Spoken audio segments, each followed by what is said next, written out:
जय हिंद दोस्तों। कैसे हैं आप लोग? आशा है आप लोग बहुत अच्छे होंगे। तो स्वागत है आपका एनसीईआरटी क्लास 12 में। ठीक है, एनसीईआरटी का जो क्लास 12 का हम लोग हिस्ट्री देख रहे हैं। ठीक है ना, ये हिस्ट्री क्या है तो अपने आप में जो है सफिशियंट है। इसको अगर आप देख लेते हैं एनसीईआरटी हिस्ट्री, तो आपका जो है ये पूरा का पूरा चैप्टर जो है तैयार हो जाएगा। ठीक है ना। मैं थोड़ा सा बता दूं एनसीईआरटी हिस्ट्री क्लास 12 के बारे में। अगर आप इतिहास जो है 12 का पढ़ते हैं, तो 12 के इतिहास में जो है 3 पार्ट दिया गया है, पार्ट 1, पार्ट 2, पार्ट 3। तो पार्ट 1 में जो है एंशियंट हिस्ट्री है। ठीक है, जिसको अभी हम लोग पढ़ रहे हैं। और ancient history plus art and culture है, इसको भी आप याद रखेंगे। दूसरा क्या है इसमें, मेडिवल हिस्ट्री है दूसरे में। फिर तीसरा क्या है आपका मॉडर्न हिस्ट्री है। तीनों को हम लोग पढ़ेंगे बारी बारी से। अभी हम लोग पार्ट 1 पढ़ रहे हैं। ठीक है ना, तो पार्ट 1 में क्या है तो इतिहास दिया हुआ है प्राचीन भारत का। ठीक है ना, मोटा मोटा दिया हुआ है तो उसको हम लोग समझ लेंगे। अब यहाँ पर क्या दिया है उसको हम लोग समझेंगे अभी। तो क्या हो गया हम लोग का 12 के बारे में हो गया। अगर आप जो है इस चैनल पर नए हो तो आप इस चैनल को सब्सक्राइब जरूर करें। और अगर आप जो है जीएस की कंप्लीट तैयारी करना चाहते हैं तो हमारा A to Z batch join करिए। इसी चैनल पर आपको मिलेगा, पूरा पूरा प्लेलिस्ट मिल जाएगा आपको। और A to Z का मतलब क्या है मैं बता दूं कि A to Z के बैच में आपको क्या मिलेगा। तो A to Z के बैच में, ठीक है, आपको जो है जीएस फाउंडेशन की कोर्स मिलेगी हर सब्जेक्ट की, जिसमें आपका जो है हिस्ट्री होगा, पॉलिटी होगा, जियोग्राफी होगा, इकोनॉमिक्स होगा। ठीक है ना, ये सारे सब्जेक्ट होंगे। फिर आपको जो है एनसीईआरटी मिलेगा क्लास 6 से लेकर 12 तक सभी सब्जेक्टों की। फिर से आपको एमसीक्यू, प्रीवियस ईयर क्वेश्चन और स्पेशल एग्जाम के लिए जो है आपको क्या मिलेगा, तो स्पेशल एग्जाम के लिए आपको जो है प्रैक्टिस सेट मिलेंगे। और अगर आपको चाहिए यूपी स्पेशल तो आपको यूपी स्पेशल भी प्रोवाइड कराई जाएगी। ठीक है ना। और अभी जो है हाल ही में हम लोग तो बैच लेकर आ रहे हैं। सुबह मॉर्निंग में आपको 8 बजे जो है ये बैच मिल जाएगा। 8 बजे डेली लाइव होगी, तो इस लाइव क्लास को ज्वाइन कीजिए, जहाँ पर आपको यूपी पुलिस का जो है प्रैक्टिस सेट कराया जाएगा, जिसमें जीएस के सभी क्वेश्चंस लगभग शामिल होंगे। और लगभग हम लोग का टारगेट है कि 5000 क्वेश्चन जो है हम लोग जो है अचीव कर पाए एग्जाम आते आते। 20-25 दिन टाइम है वैसे भी, तो हम लोग को रेगुलर क्लास लेते रहना है। बिल्कुल धैर्य से रहिए और क्लास करते रहिए। ठीक है।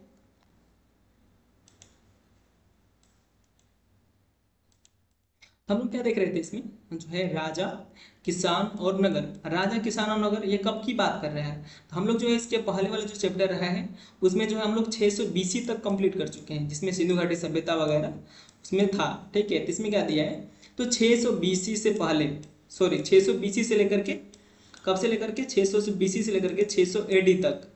एडी बीसी समझ रहे हैं ना, बीसी मतलब 1 से पहले और एडी मतलब 1 के बाद वाला, यानी 12, ये जितना है ना ये सब 1200 वर्ष का जो है पूरा का पूरा जो है शासन काल आपको इस चैप्टर में देखने को मिलेगा। भले ही उतना जो है डिटेल में ना दिया हो, लेकिन एक अच्छा खासा जो है आपको यहाँ पर प्रोवाइड कराई गई है। तो चलिए हम लोग जो है आगे देख लेते हैं जहाँ से हम लोग का टॉपिक कंप्लीट हुआ था। ये सब देख चुके हैं हम लोग। प्रिंसिप ऑफ प्रियदर्शी किसे कहते हैं, तो ये अशोक के बारे में यहाँ पर बातें दी गई हैं, अशोक के अभिलेखों के बारे में। ये चीज़ मैंने आपको पहले बता दिया है। और फिर मैंने बताया था आपको, तो जब हड़प्पा सभ्यता शुरू होता है और हड़प्पा के बाद जब वैदिक काल, उत्तर वैदिक काल आती है, तो उसके बाद से शुरू होता है आपका 16 महाजनपद। ठीक है ना। तो 16 महाजनपद में क्या होता है कि एक जो राज्य है, सॉरी एक जो जनपद है जिसका नाम क्या है, मगध। इन 16 महाजनपदों में से मगध जो है ना, मगध क्या होता है तो सबसे आगे निकल जाता है। ठीक है, जो मगध का जो साम्राज्य है वो आगे निकल जाता है। तो हम लोग इसी को देख रहे थे 16 महाजनपद में मगध को। ठीक है, तो आखिर क्या ऐसी वजह थी कि मगध जो आगे निकल चुका है और बाकी सब पीछे रह गए, इसको भी हम लोगों ने इसके पिछले वाले क्लास में देख लिया है, तो आप लोग जाकर उससे देख लें। ठीक है, तो ये जो है 16 महाजनपदों का एक फिगर है, आप इस फिगर को देख सकते हैं। एनसीईआरटी में आपको बेसिक चीज आपको देखने को मिलेगी। ठीक है ना, आपको फिगर वगैरह मिल जाएंगे हर चीज का जो आपको चाहिए। तो ये रहा आपका मगध का जो साम्राज्य है, ये राजगीर हो गया, ये अंग हो गया, कौशल, कुरु, पांचाल, वत्स, यहाँ पर काशी भी कहीं होगा, हाँ काशी हो गया। ये सब दिया हुआ है, तो आप इसे याद कर लेंगे, फिगर भी बना सकते हैं। ये कौन है, 16 महाजनपद है। इनमें से एक महाजनपद जिसका नाम क्या है, मगध। तो मगध जो है साम्राज्य आगे निकलता है और मगध साम्राज्य फिर आगे बढ़ते रहता है, और उसको फिर हम लोग देखेंगे तो मगध में क्या क्या बातें दी गई है और मगध में कौन कौन से शासन आए हैं। तो 16 महाजनपद में जो है प्रथम कौन रहा, तो मगध रहा। तो मगध भी हम लोग कुछ समझ चुके हैं इसमें। ठीक है ना, तो मगध ऐसे हाईलाइट क्यों हुआ था, तो इसे यहाँ तक हम लोग कंप्लीट कर चुके हैं। मौर्य वंश के बारे में जानकारी ये भी जो है। ठीक है, यहाँ पर देखना हम लोग को साम्राज्य का प्रशासन। तो साम्राज्य का प्रशासन देख लेते हैं। मौर्य साम्राज्य के 5 प्रमुख राजनीतिक केंद्र थे। ठीक है, मौर्य साम्राज्य के 5 प्रमुख राजनीतिक केंद्र थे, कौन कौन से, और जो राजधानी है इसकी पाटलिपुत्र, और 4 प्रांतीय जो है ना उन कौन है, तो प्रांतीय केंद्र है तक्षशिला है, उज्जैनी है, तौसली है और सुवर्णगिरी है। यानी इन सभी स्थानों से क्या करते हैं लोग, तो अपने साम्राज्य का प्रशासन चलाते हैं। इन सब का उल्लेख जो है अशोक के अभिलेखों में किया गया है। इन पांचों केंद्रों का उल्लेख कहाँ किया गया है, तो पांचों जो है केंद्रों का जो उल्लेख है अशोक के अभिलेख में किया गया है। यदि हम इन अभिलेखों का परीक्षण करें तो पता चलता है कि आधुनिक पाकिस्तान के पश्चिमोत्तर सीमांत प्रांत से लेकर आंध्र प्रदेश, उड़ीसा और उत्तराखंड तक हर स्थान पर एक जैसे संदेश उत्कीर्ण किए गए थे। क्या इतने विशाल साम्राज्य की प्रशासनिक व्यवस्था समान रही होगी, मतलब ये एनसीईआरटी क्वेश्चन कर रहा है आपसे कि जो इतने बड़े जो साम्राज्य है, इन सभी बड़े इतने जो बड़े साम्राज्य है, इन सबका जो शासन व्यवस्था है हर जगह क्या समान रहा होगा। इतिहासकार अब इस निष्कर्ष पर पहुंचे हैं कि ऐसा संभव नहीं था। यानी ऐसा संभव नहीं था कि पूरे जो मतलब जो राज्य है, मान लीजिए हम लोग का पूरा भारत क्षेत्र पर, ये पूरा का पूरा जो भारत का जो क्षेत्र है इस पर किसका शासन हुआ करता था, तो अशोक का। तो यह इतिहासकार मानते हैं कि जो भी मतलब जितने सारे जो क्षेत्र हैं, इसके जितने जो है प्रमुख केंद्र हैं, उन सभी जगह पर जो है जो राज्य का शासन है, यानी जो अशोक का शासन है वो समान नहीं रहा होगा। ठीक है ना। तो यहाँ पर देख सकते हैं यहाँ पर क्या है, तो ये जो है अशोक के अभिलेख हैं। तो अशोक के जितने भी अभिलेख हैं सारे अभिलेख यहाँ पर आपको जो है फिगर में दिखाए गए हैं। मानसेहरा अभिलेख आप देख सकते हैं, शाहबाजगढ़ी कहाँ पर है, तो तक्षशिला में। ये कंदहार है, ये कहाँ पर आपको देखने को मिलेगा, तो आज के जो है आधुनिक पाकिस्तान के पास में देखने को मिलेगा। ठीक है ना। तो ये सारी बातें हैं आपको। फिर यहाँ पर आप जो है कई सारी जो देख सकते हैं यहाँ पर जो है जो है जौगढ़ अभिलेख हो गया। ठीक है ना। तो सारे जो है अभिलेख यहाँ पर आपको दे दिया गया है। यहाँ पर आप देख सकते हैं जो महाशिलालेख है वह इससे बना हुआ है, जो लघु शिलालेख है ये वाला है, और जो बिंदी वाला है वो क्या है, तो स्तंभ अभिलेख है। बिंदी वाला स्तंभ अभिलेख आप देख सकते हैं कहाँ से मिला है, तो सारनाथ से जो है मिला है, जो सबसे इंपॉर्टेंट है, यहाँ से भी मिला है, सांची से भी मिला है, और यहाँ जो भी दिया हुआ है ना, जो बिंदी बिंदी वाला है, क्या मिले हैं, स्तंभ अभिलेख। स्तंभ अभिलेख कैसा होता है, तो स्तंभ अभिलेख पीछे दिया हुआ था ना, ये स्तंभ अभिलेख है। ठीक है, ये क्या है, तो स्तंभ अभिलेख है, और इसके नीचे जो है एक डंडी भी है। ठीक है ना, इसको भी आप याद रखेंगे, लंबी सी, और इसी के ऊपर ये फिगर बना हुआ है। शामिल क्षेत्र देखिए, शामिल क्षेत्र जो है शामिल क्षेत्र बड़े, विविध और भिन्न प्रकार के थे। कहाँ, अफगानिस्तान के पहाड़ी क्षेत्र और कहाँ उड़ीसा के तटवर्ती क्षेत्र। मतलब बात हो रही है कि जो भी विविधता है ना, क्योंकि भाई जाहिर सी बात है हमारे भारत में विविधता देखने को मिलती है। तो अफगानिस्तान का जो क्षेत्र है कैसा क्षेत्र है, तो पहाड़ी का क्षेत्र है। ठीक है, और जो उड़ीसा का जो क्षेत्र है वो तटवर्ती क्षेत्र है, नदियों का जो है वो तट वाला जो क्षेत्र है यहाँ पर आपको देखने को मिलेगा। ये वाला जो स्थान है यहाँ पर उड़ीसा आपको देखने को मिलेगा। ठीक है ना। तो यह संभव है कि सबसे प्रबल प्रशासनिक नियंत्रण साम्राज्य की राजधानी तथा उसके आसपास के प्रांतीय केंद्रों पर रहा हो। यानी इतिहासकार मानते हैं, अब जाहिर सी बात है 12th का बुक है ना, ये क्लास 6 के एनसीईआरटी नहीं कि आपको सारी चीजें सीधे मिलेंगी, थोड़ा सा टेढ़ी खीर वाली बात है। तो मैं आपको समझा रहा हूँ कि इतिहासकार क्या मानते हैं कि इतिहासकार मानते हैं कि जो अशोक का साम्राज्य रहा है वो लगभग क्या रहा होगा, तो जो इस मान लीजिए ये अशोक का पूरा पूरा साम्राज्य है भारत में, तो इसका जो है केंद्र कहाँ रहा होगा, तो मान लीजिए अशोक का जो राजधानी है पाटलिपुत्र, तो पाटलिपुत्र के आसपास का जो राज्य है वहां पर इसका शासन जो है बेहतर रहा होगा। ठीक है ना। इन केंद्रों का चयन बड़े ध्यान से किया गया।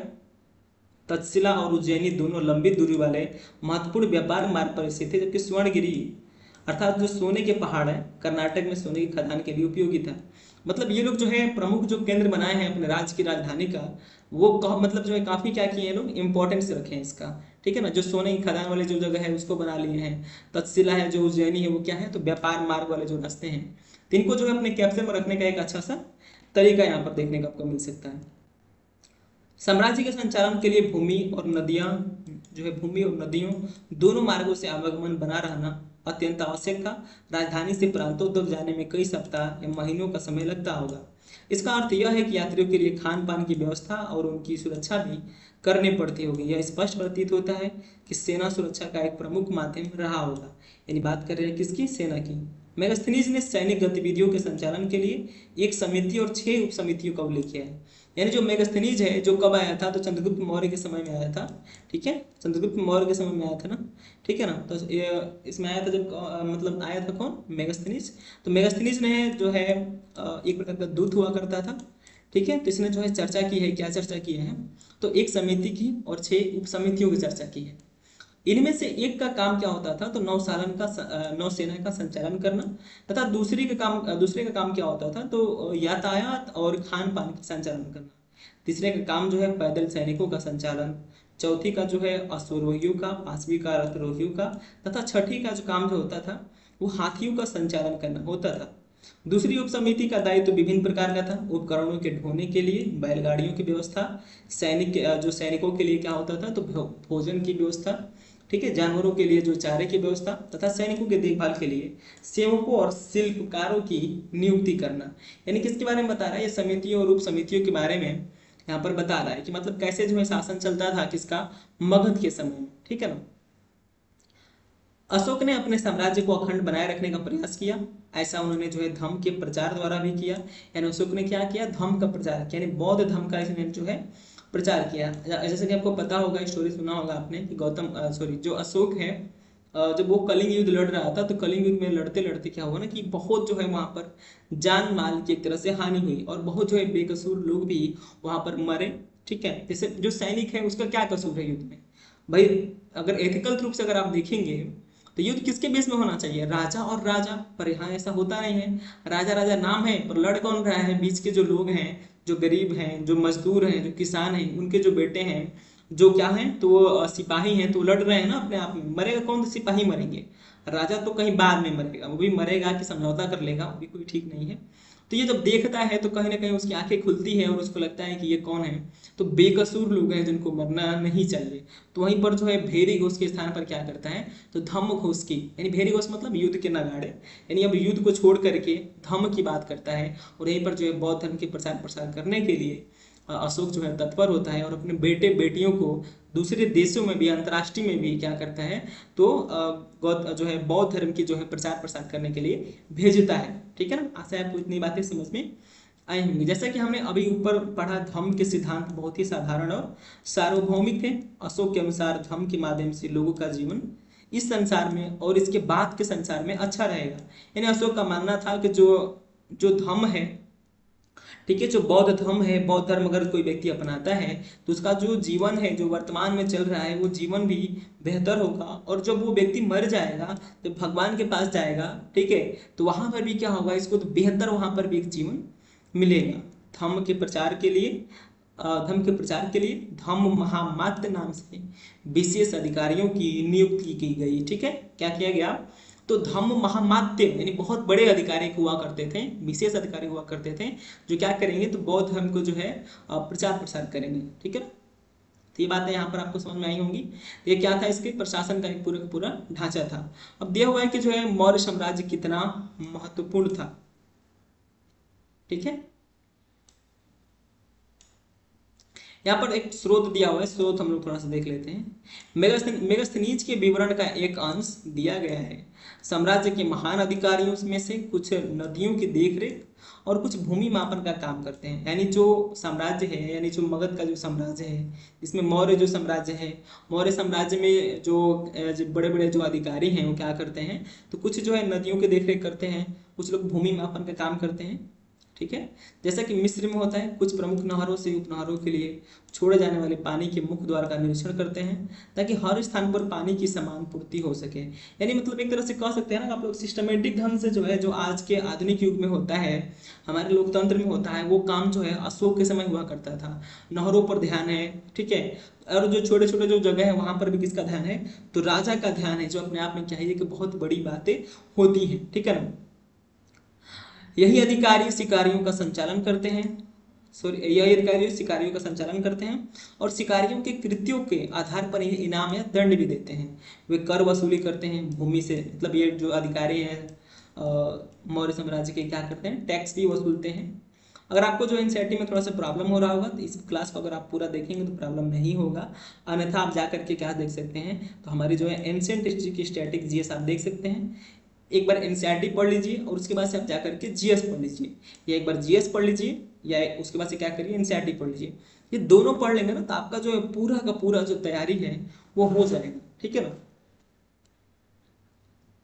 सभी व्यवस्थाओं का निरीक्षण करते हैं, साथ ही लकड़हारों, बढ़ई, लोहारों और खननकर्ताओं का भी निरीक्षण करते हैं। तो ये सारी बातें हैं, ये जो है अपने आप में जो है क्या है, तो जो है इसका अलग ही इंपॉर्टेंस है, ठीक है। आगे देख लेते हैं मौर्य साम्राज्य कितना महत्वपूर्ण था।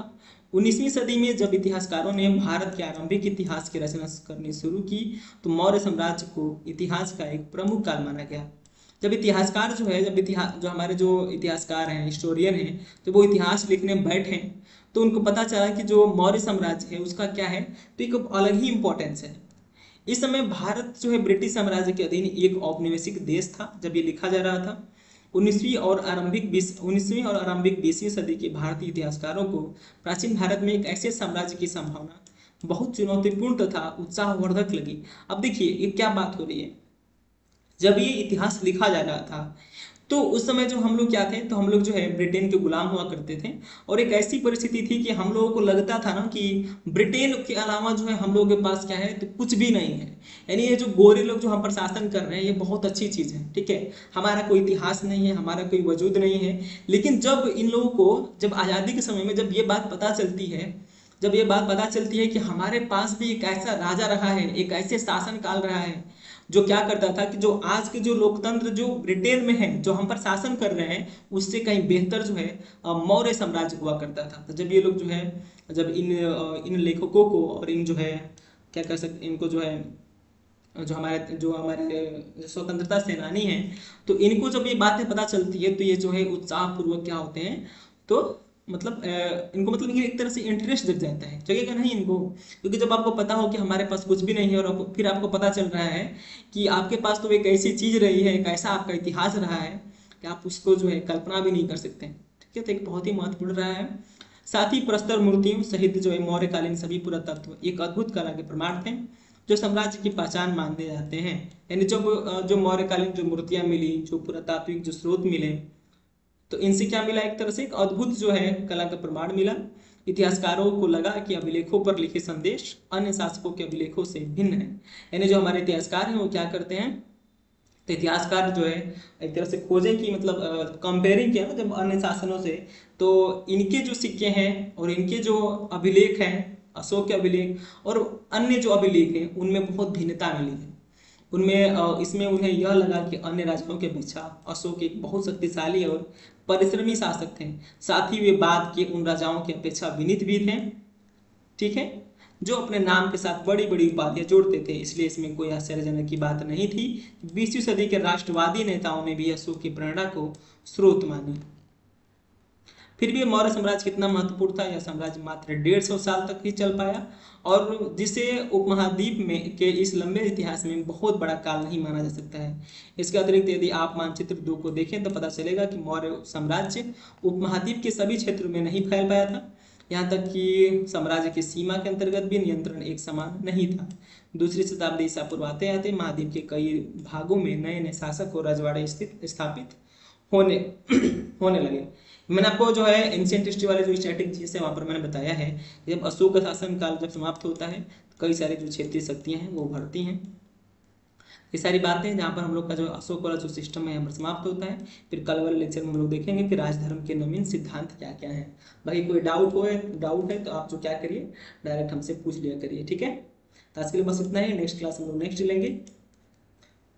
धन्यवाद।